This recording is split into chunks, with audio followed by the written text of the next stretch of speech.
Hi, welcome to the ZP webinar on FoodSense. We like to do this once a week, and it's really answering technical questions from the week and also just going through kind of demos of the FoodSense Generation 4.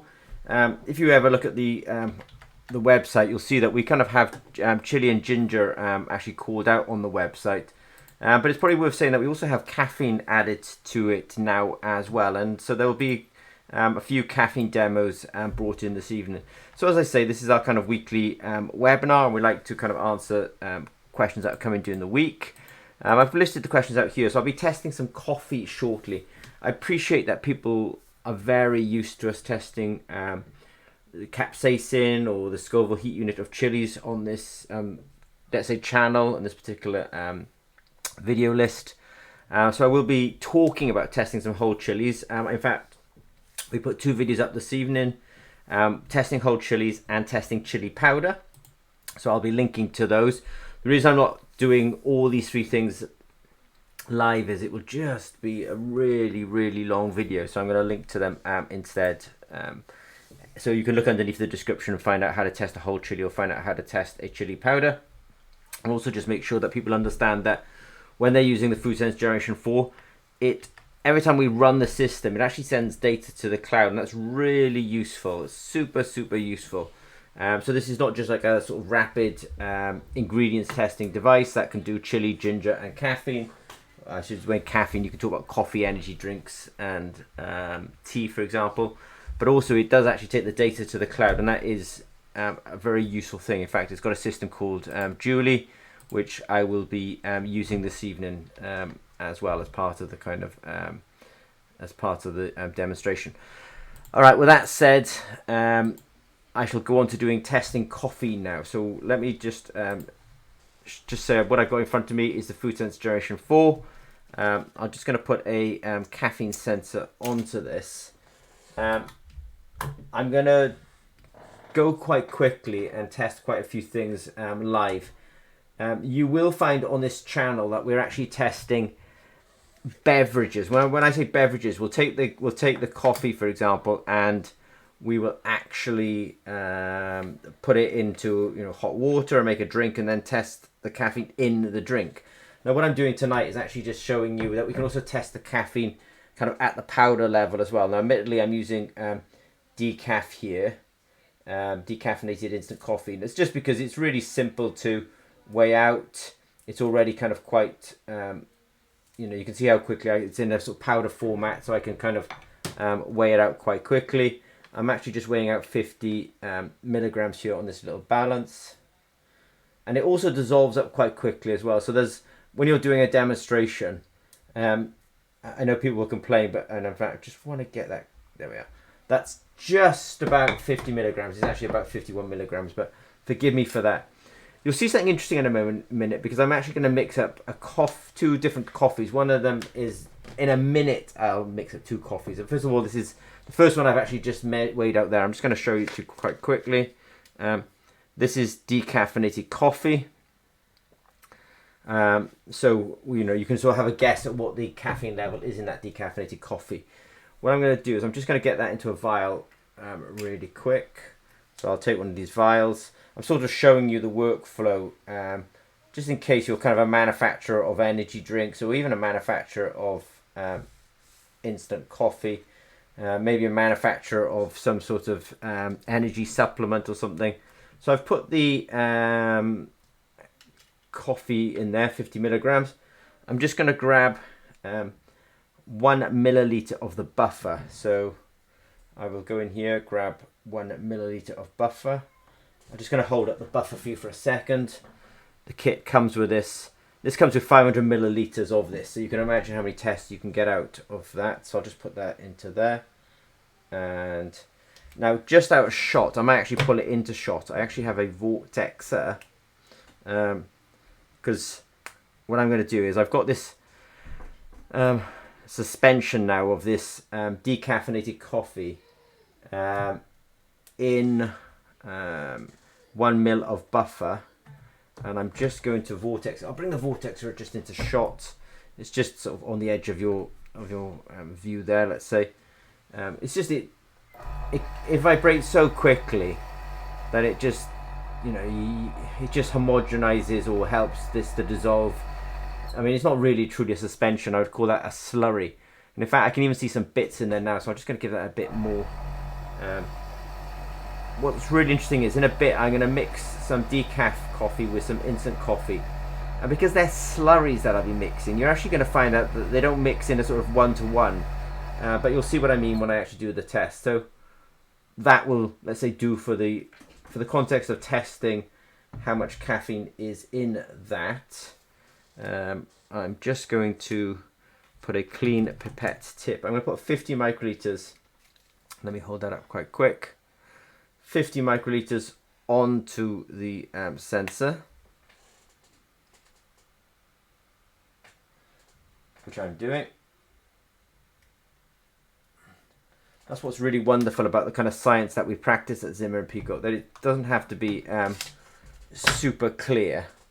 So what I'm going to now do is I'm just going to hit essentially continue, and off it's going. So what it's going to do now is it's going to grab the data in real time. I've got a sample on the end of the sensor.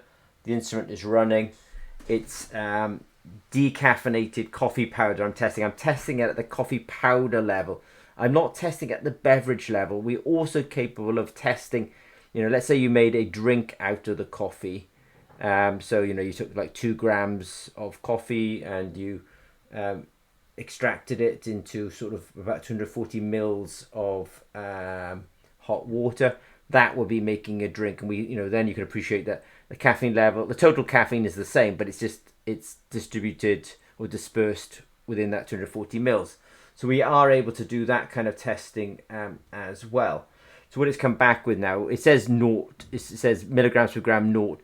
Just understand that's below the limit of detection. But what I really like about the system that we've got, I'm just going to, sorry that's all a bit blurry there, but I'll just going to go up and show you something real. Because what it says is, I'm going to show you my camera here, actually that might be a bit easier.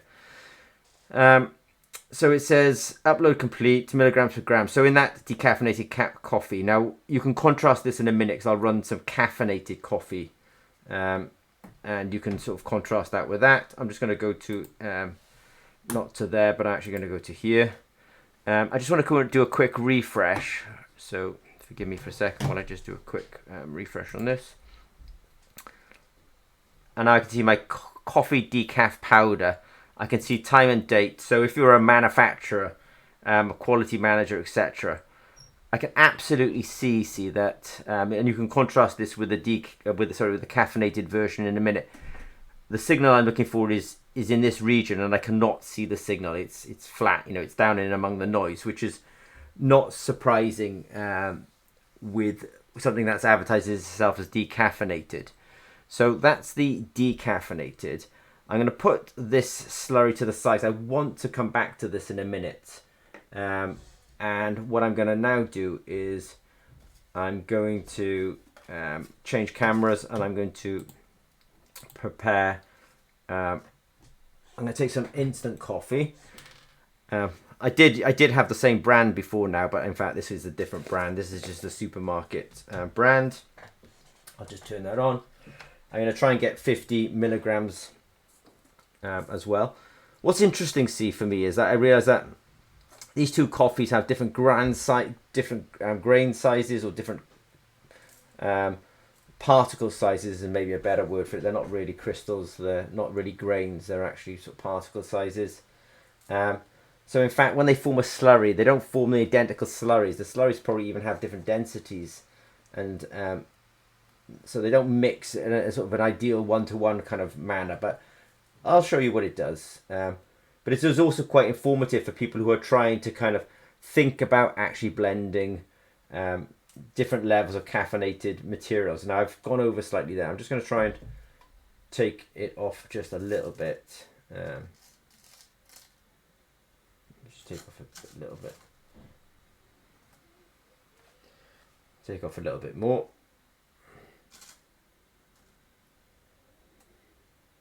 Right, I'm on 49 milligrams, that'll do. Okay, so I've got my, and I'm sorry it's slightly blurry down there, I've got my caffeinated instant coffee. Again, I'm using instant coffee because It's fairly easy to weigh out. It's in small particle sizes. I can weigh out that 50 milligrams, no sweat. I'm going to put it into a little vial again. Right, so I've got it into my vial. I'm going to add 1 ml of buffer.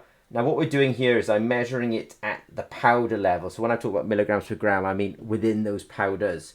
As I say, we actually have, and there are other videos on this channel which will talk about actually measuring it at the beverage level.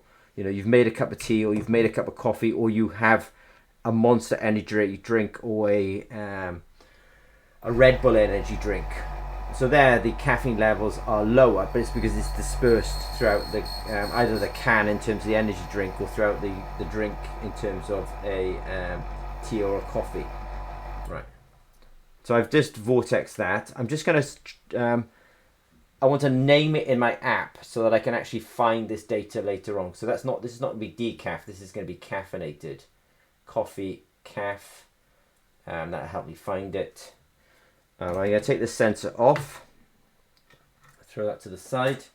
Somebody was asking how can you reuse these sensors, but you can appreciate once you've put a material onto them, it's not like washing up the dishes. You know, you can't just wash the sensor. You know, it's much more straightforward, unfortunately, you know, to dispose, because otherwise you're kind of, you know, well, did I leave some of the old sample on the sensor? It's like, you know, that's just a nightmare scenario.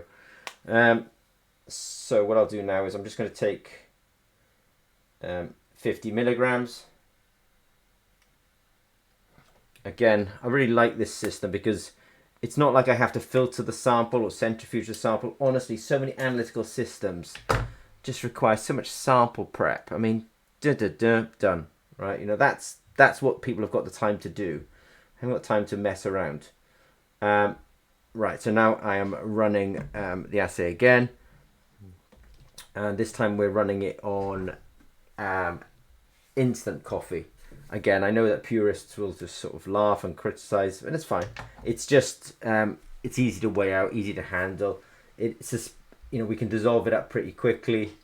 And we've got 65.6 milligrams per gram. I'll just change the camera to make that a little bit clearer.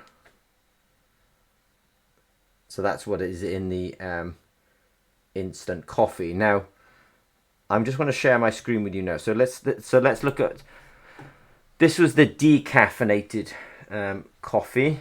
So the decaffeinated coffee, all the data always goes instantly to the cloud. So I know it's decaf because I put it in the name, time, date, operator. I can see the, let's say, raw signal, and I know that's 0 mg per dl. You can barely see the caffeine actually in here. Now if I just go back one and just have a quick look and just do a quick refresh, then I can see my caffeinated one. Let's have a quick look at this guy. There we are. See, now I've got this big signal here, and look at this is the same area here, but now look at the size of that signal. So you can see how clever this system is. And then I've got my 65.6, let's say, milligrams per gram in here. Just out of interest, if I wanted to, if I'm a quality manager in a company, for example, I can, you know, grab hold of these reports pretty quickly, and so you kind of have your essentially your certificate of analysis just instantaneously as well. So that gives you a great traceability to the system as well. So that, by the way, is Djuli. I'm going to make later on, I'm going to talk about, you do not need this Premier version, but the Premier version, you get a 1 year subscription to the Premier version with the FoodSense Generation 4 anyway. But that's a note to myself to kind of come back to that point. Now what I'm going to do is I'm actually going to do a bit of an experiment now. I'm going to take this sensor off. Right. I'm going to take this. This is my decaf. I've been kind of noting where I put it. And I'm going to grab 100 microliters of my decaf. What I'm going to do is I'm just going to vortex it really quickly, because I actually, all the time this is settling. In fact, I can definitely see that, in fact, it's set. I know it doesn't show up so well on the camera, but it's been settling. So I need to just vortex this really quickly. Mixing slurries is not like mixing solutions. With solutions, it's kind of 1 + 1 = 2. But with slurries, it's really not as linear as that. So what I'm going to do is I take 100 microliters of this decaf, which I'm now doing. I'm going to just clip this cap shut. I'm going to take a clean vial, and I'll put 100 microliters in there. I'll put that somewhere distinctive so I definitely know I'm coming back to it. And now I'm going to take 100 microliters of the caffeinated sample. Again, I can see that that's been separating under gravity whilst I've been talking, so I'm just going to give it another vortex. So again, slurry plus slurry. It's not like 1 + 1 = 2. Not when you're mixing slurries up. Solutions act like that, but not slurries. These are really slurries. So I vortexed it. I'm going to take 100 microliters of that. So this is essentially mixing 1 volume of slurry of caffeinated with 1 volume of slurry of decaffeinated. And then I will mix them.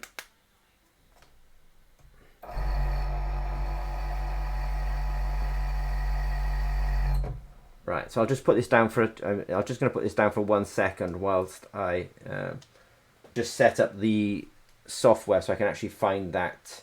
So I can find that shortly. Right. So I'm going to give it a name so I can find it. Coffee, decaf, and calf. Right, so that should help me locate it quite quickly. Right, I'm going to take 50 microliters. So you'll just hear me saying 50 microliters, 50 microliters is just the kind of the mantra. Let's say we always put 50 microliters. And amazingly, you say 50 microliters, 50 microliters, and then people go and put different volumes on. Why? But there you go. All right, 50 microliters it is. You heard it here. You've seen me say it. So I'll put 50 microliters on.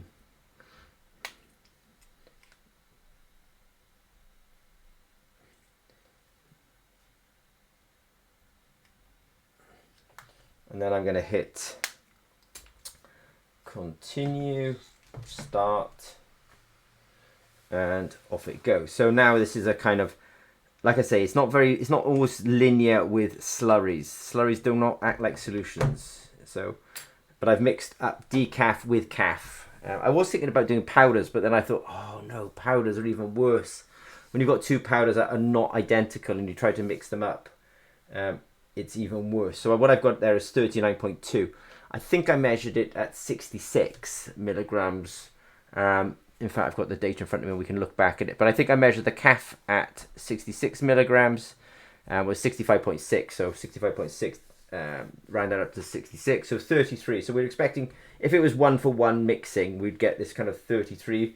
As it is, we've got 39.2. But you can see the way that this is able. And don't forget the decaf was 0. So definitely a good result. So you can see that we can, what you could imagine with this system is actually tailoring coffee whilst keeping the flavour, but actually tailoring its caffeine levels by bringing in beans or bringing in material that's at a lower caffeine level. So that's why I was kind of bringing that up, because I realised we can actually end up tailoring the caffeine concentration. And it's only the fact that we've got this real-time data or this real-time feedback that actually allows us to do this. So there we are, we're at 39.2.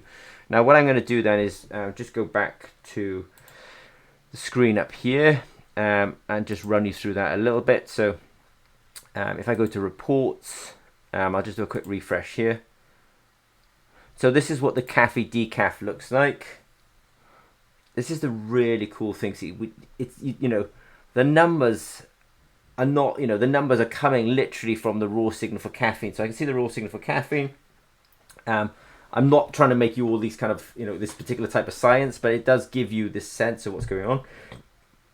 I can see the signal here. Then let's have a look at the caffeine guy, which is obviously more intense because we didn't dilute it. It's higher. It's a higher signal. There you go. It's not. And then let's have a look at the decaffeinated guy as well. So let's go down here and have a quick look at the decaffeinated guy. Yeah, I mean, it's already flat there. You can see it, and the signal's all the way down there. So that's just a little application I realized of. Somebody gave me the idea when they were talking about toning down their coffee or their caffeine intake, and I was realizing that actually you could almost wean yourself off caffeine by actually blending decaf and caffeinated materials together and actually, controlling it using the FoodSense Generation 4. I think that's really for more of an industrial application for people who are, doing this at industrial scale. But just FYI, I thought that would be a little bit of fun. So what I want to do now is I'm just going to say that was question 1. So we tested coffee. It's probably worth saying we just did something like 3 tests with an awful lot of chat, but you can see how quick that was actually to do. I have saved us the agony of me going through and doing a whole chili test as well. So this system is really quite smart. In fact, I may just give you a quick demonstration of that. So I made a couple of videos. I'll come back to these videos just super shortly. But I just want to kind of show you that this system is also quite capable of doing chili as well. So I'm just going to take the app. So the app's in caffeine mode at the moment. I'm just going to try and scan a QR code over here. Yeah, there we are. And now I'm into chili mode. It's very hard to hit ginger. I'll try and hit that ginger QR code, but sometimes it's a bit hard to hit when it's next to all the... There we are, I got ginger as well. So we can go between these different ingredients just by using these different QR codes. But let me go back to my slides and just say, I didn't do a live one on chili just now, but I did actually make a live video earlier on because I just thought, oh no, it's going to be too painful. If you to see me sit here blending up chilies, that'll be great. And then I also did one on doing chili powder as well. So we have somebody who's maybe interested in the FoodSense Generation 4. We do try to support customer adoption. So I made a couple of videos this afternoon about chili and whole chilies and chili powder as well, and I'll put these links underneath this video shortly. It's probably just worth saying as well that anyone who gets FoodSense Generation 4, this is a really, really cutting edge piece of technology. I mean, this is something that I think most people would be stunned that this was actually coming into the food industry. I mean, this is even cutting edge for the medical diagnostic industry. So at ZP, we're ISO 13485. Our day jobs are making medical diagnostics that genuinely save lives. But we're taking some of that technology and some of that know-how and bringing it into the food industry. I'd actually say we're even getting ahead of the getting ahead of the medical industry because this is so cutting edge. But it's probably worth saying that what I'm using this evening when I was analysing the data was actually the premium account. So you can get your results on your phone with a premium account. You can also not have the premium account. You can have what's called the freemium account, and you will still get the results on the phone. What the premium account means is you'll get can export results, which I was kind of something I was doing a little bit of just now. And you can also just click down a little bit. You can do the reports. The reports were, I generated that report. You can look at the raw signal. It's the good thing about the FoodSense Generation 4 is because the data's in the cloud, you can, if you choose, invite somebody like me to look at your data and actually help either say, yeah, it looks great, or actually do a bit of troubleshooting. It's just cloud-based.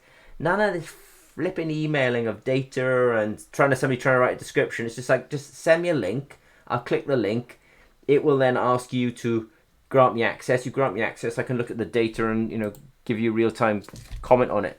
It saves all the values. It allows comparison reports. So I'll just show you that real quick. So for example, if I just go into here and I want to compare what I did here with what I compare here, I can just compare these two things. And it's creating me a new type of report where I can see that that one was at 65 and that one was at 39. So I can just quickly generate all sorts of reports using the system. So it does comparison reports. The dilution rate is saved. So I was doing what's called a 1 in 20 dilution, and if I'm ever doubtful whether you used the right dilution, I can just go and look it up in that cloud system as long as you grant me access. The time of doing the test is saved. The date of the operator, all this is saved. Remote access, don't forget that you could be running this system anywhere. The data's going to the cloud, so somebody remotely can, as long as they've got the username and password, can log in and actually see the data as well. And then you can also add photos as well. So if I got some photos of the sample, I can also upload those to the cloud as well. And then for the, like I said, you don't need the premium. And when you first get the FoodSense Generation 4, you get the premium for 12 months anyway. If you don't want to keep up the premium, you just want the results on your phone, then you can just go to freemium. But if you want to keep up the premium, then it's €99 per month after that. So questions tonight, I've just been doing coffee. I did say it would be non-linear when we mix the caffeinated with decaffeinated, but it wasn't too bad. You know, rather than getting 33 mg per gram, we got 39 mg per gram. Slurries don't mix in a one-to-one way. I don't want to say they're weird, but they are. I've also made some videos today about how to test whole chilies, how to test chili powder, and I've also just kind of ran through the benefits of the premium Djuli account. But for 1 year anyway, everyone gets the premium account. Anyway, if you do have any questions, don't hesitate to reach out to us. I want to say that reaching out to us is fairly straightforward. If I just go to FoodSense, there's a contact us up here, and click that and you can reach us that way. So if you have any questions, don't hesitate to reach out. Okay, thanks very much.